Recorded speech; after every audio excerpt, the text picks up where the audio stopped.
De pie en reverencia a la palabra del Señor.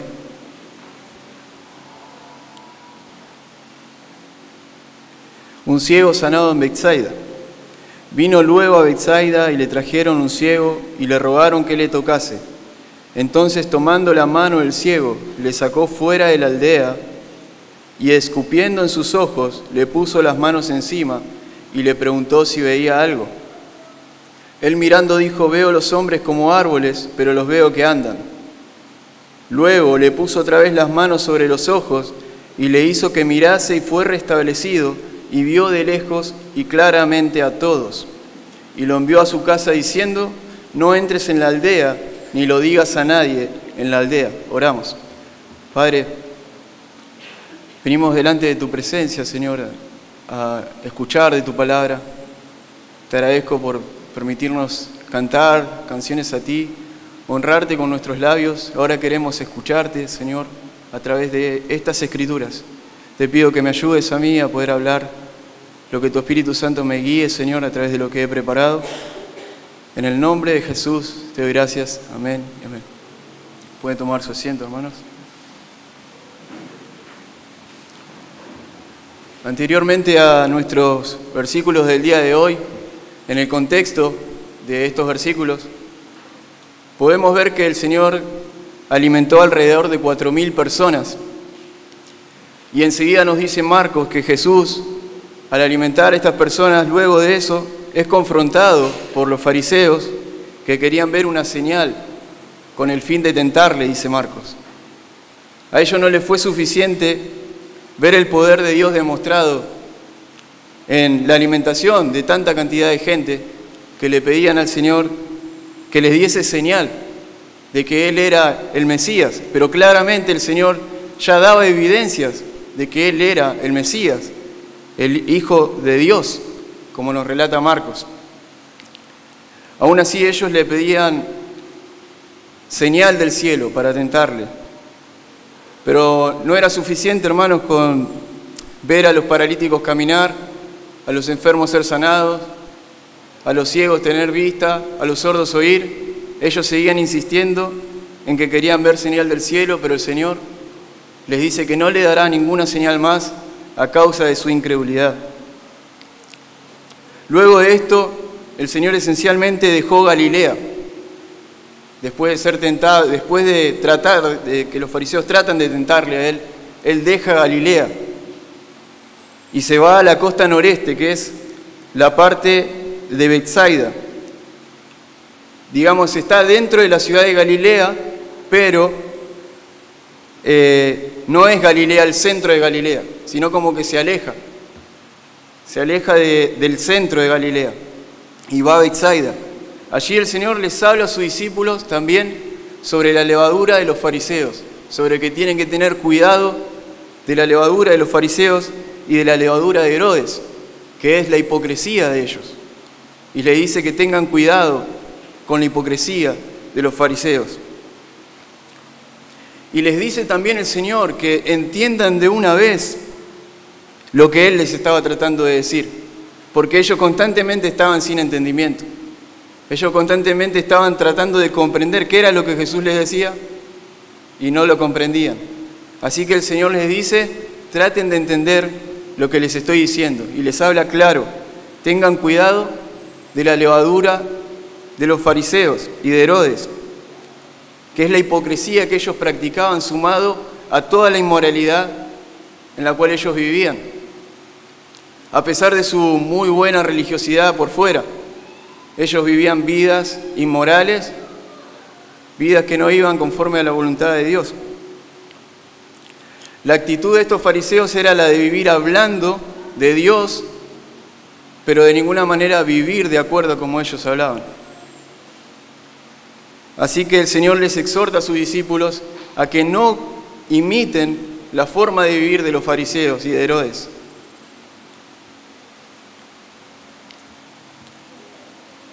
Y después el Señor les dice: ¿cómo aún no entendéis que Él había multiplicado los panes? Y les dice el Señor: multipliqué los panes. ¿Cómo no entienden que no necesito que traigan pan? Porque Él mismo es Dios.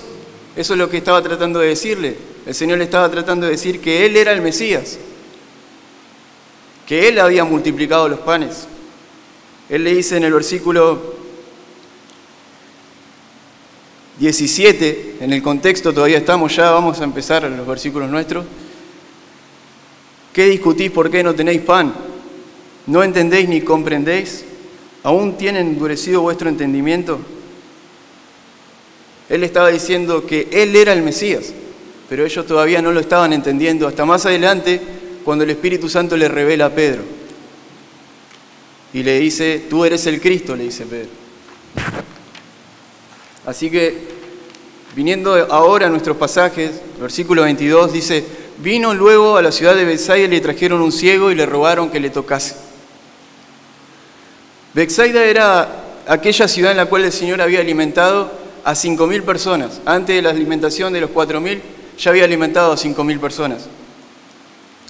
Había hecho este milagro de la multiplicación de panes y peces, pero además había hecho muchísimas sanidades que confirmaban la veracidad de la divinidad de Cristo.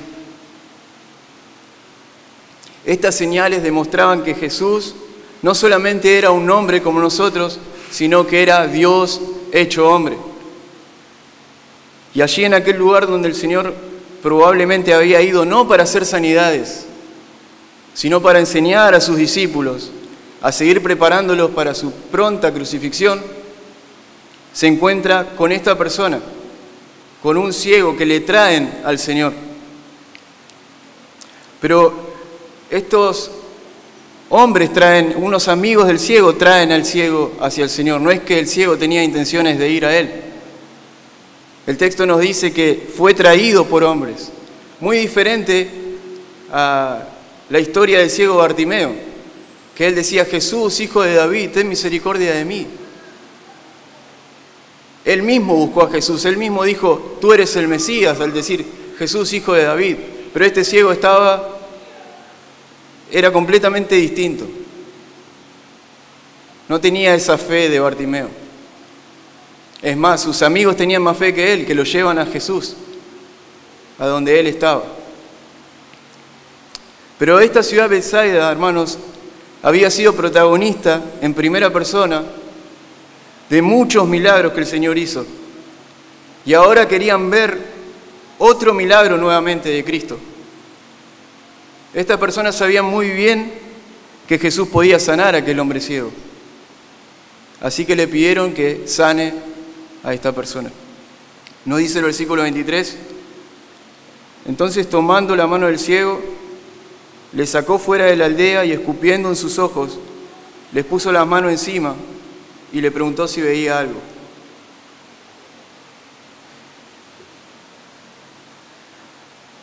Así que después de que Jesús confronta a los fariseos y le enseña a los discípulos, Él sigue insistiendo en ser compasivo con las personas. Y lo vemos aquí. Dice que tomó la mano del ciego y le sacó fuera de la aldea. Él sigue insistiendo en tener compasión de las personas, a pesar de todo el trabajo que tenía el Señor. A pesar de que había sido confrontado por los fariseos, que Él los confronta, que después tiene que enseñarle nuevamente a los discípulos que no entendían, y ahora viene otra persona con necesidad y el Señor no lo echa, sino que toma su mano y lo saca fuera de la ciudad, teniendo misericordia de él. Así que acá podemos ver que el Señor no tenía descanso alguno. Si tenía era momentáneo y no era mucho tiempo de descanso. Pero también podemos ver que Él no le dio una sanidad instantánea a este ciego, sino que lo sacó de la aldea, lo tomó de la mano y allí empezó a comenzar el milagro en la vida de esta persona.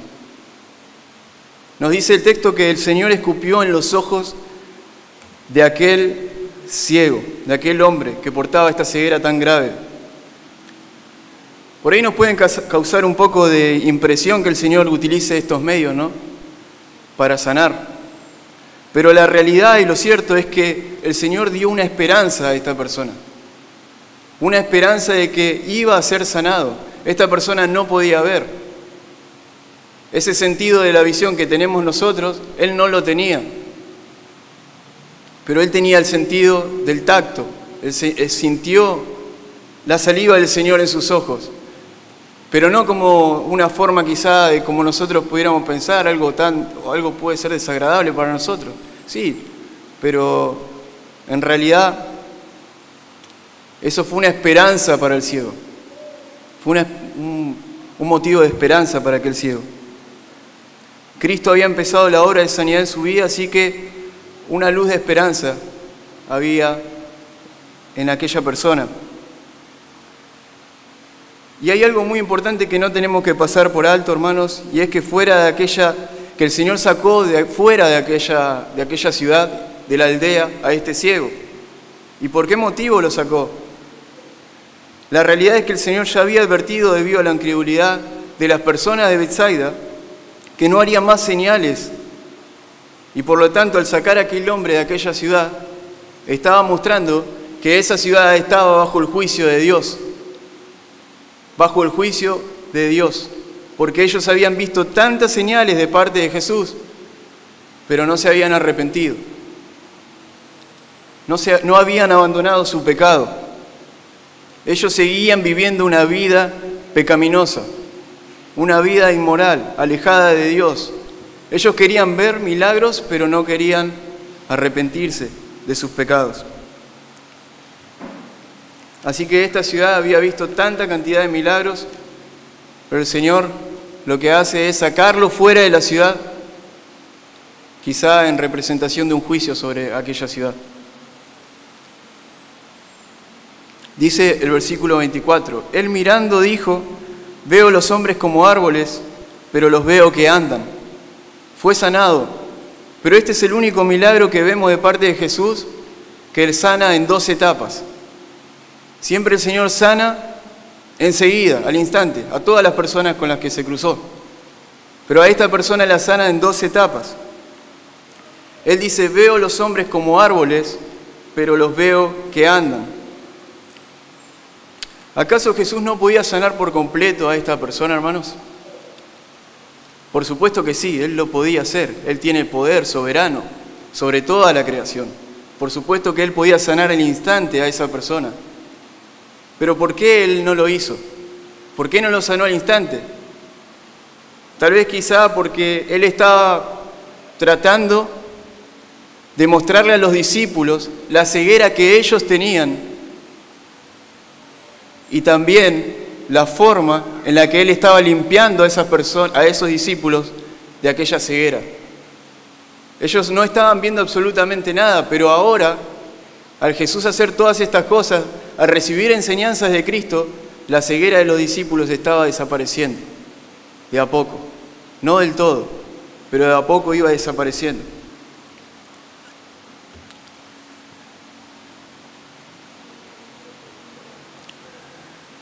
El hombre ciego empezó a ver, pero todavía tenía dificultad para ver.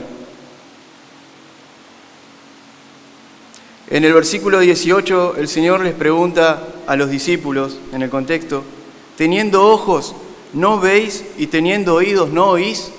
¿A quién les dice eso? ¿A quién se los dice? A los discípulos. Ellos no veían. Ellos tenían ojos, pero no veían. ¿Acaso no nos pasaba a nosotros antes de conocer a Cristo? Antes de escuchar el Evangelio, teniendo ojos no veíamos, teniendo oídos no escuchábamos, no nos importaba las cosas de Dios.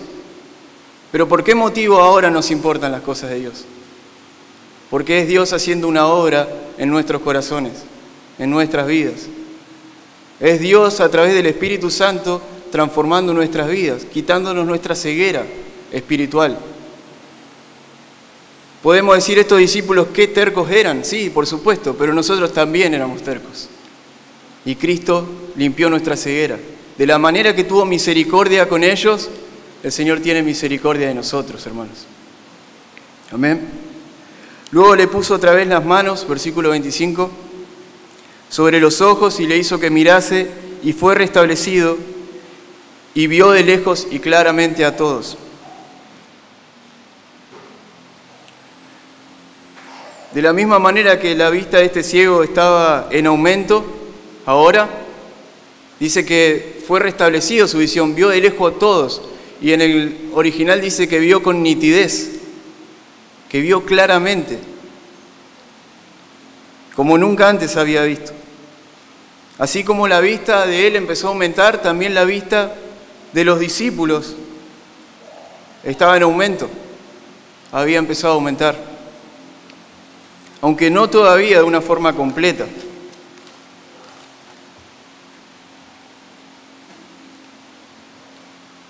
Ahora, si nosotros hacemos una comparación entre los discípulos y nosotros, ¿podemos decir que vemos mejor la realidad de las cosas celestiales que ellos? ¿Vemos mejor la realidad de las cosas celestiales que lo que veían los discípulos? Claro que sí, porque ellos aún no habían recibido el Espíritu Santo, pero nosotros sí. Y tenemos la revelación, la palabra de Dios completa, tanto el Antiguo Testamento como el Nuevo Testamento completo. Ellos no tenían todavía el Nuevo Testamento y tampoco habían recibido el Espíritu Santo. Pero eso es una buena noticia para nosotros, hermanos, pero también es una mala noticia.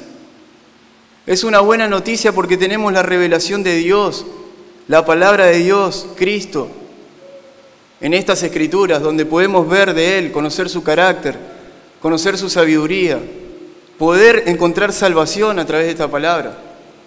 Pero es una mala noticia, porque si tú recibes mucha luz y la rechazas, es para mayor condena de tu vida, de tu alma, hermano.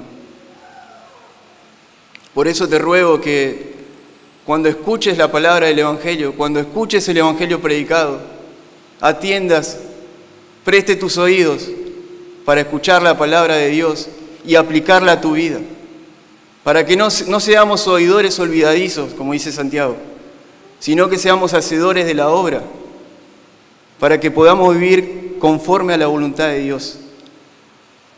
No rechaces el Evangelio, mi hermano. Te animo a que pongas toda tu confianza en Él, porque la luz del Evangelio ha alumbrado en este tiempo. Y quizá tengamos la última oportunidad de escuchar del Evangelio. Y si tú escuchas, no endurezcas tu corazón. Atiende a la palabra.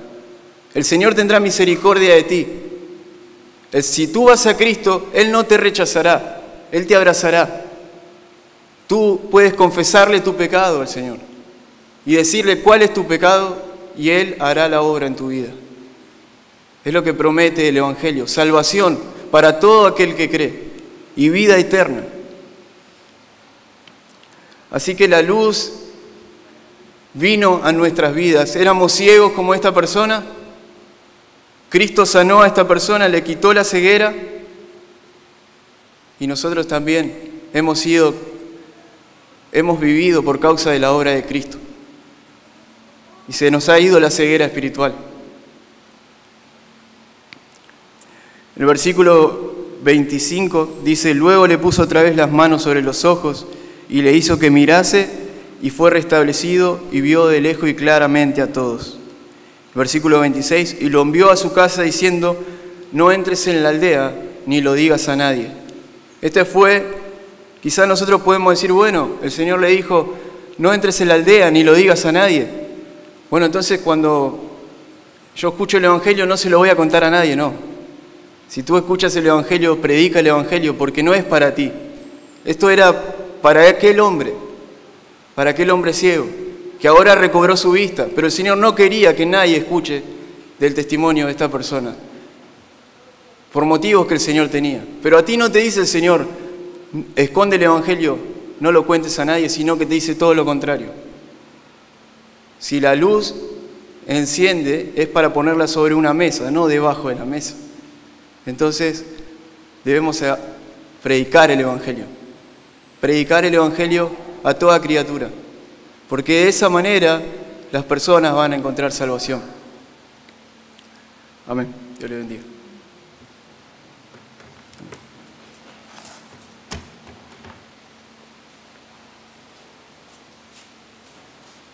Amén.